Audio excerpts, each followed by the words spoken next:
Nachmittags um 17 Uhr schaut der Hofrat Dr. Müller auf seine Armbanduhr an seinem Schreibtisch zusammen und verlässt das Amt, weil er hat noch einen Termin, den er nicht gern versandt.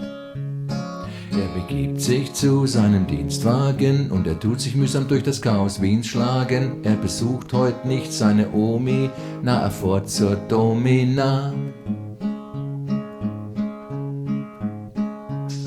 In der strengen Kammer von der Marion jaut der Hofrat Dr. Müller dann im Bariton. Er vergisst sofort alle Mühe und Hast, wenn er sich das dicke Popschied dort versohlen lässt. Mit den Handschellen an die Wand stellen, auf den Knien rutschen und dann wie ein Hund bellen. Und er ächzt und lechzt in der Lederscheun, man hört die Peitsche knäuen.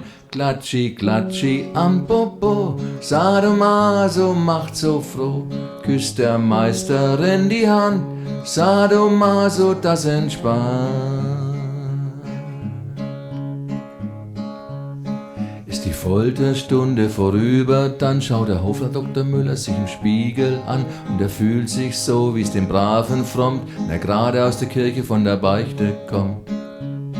Sein Gewissen ist völlig frei von Mist, weil er seinen ganzen Macherlöckes dort vergisst, was für Sünden er auch begehen mag, bereut's am Donnerstag.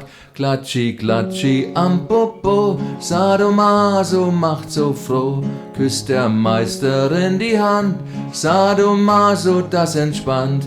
Klopfi, klopfi auf das Kopfi, schlimmes Bubi muss aufs Topfi, saber, saber, lechz und stöhn, Sadomaso ist so schön.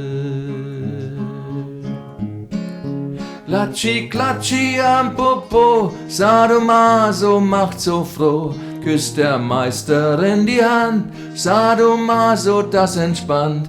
Klopfi, klopfi auf das Kopfi, schlimmes Bubi muss aufs Topfi, saber, saber, lechz und stöhn, Sadomaso ist so schön.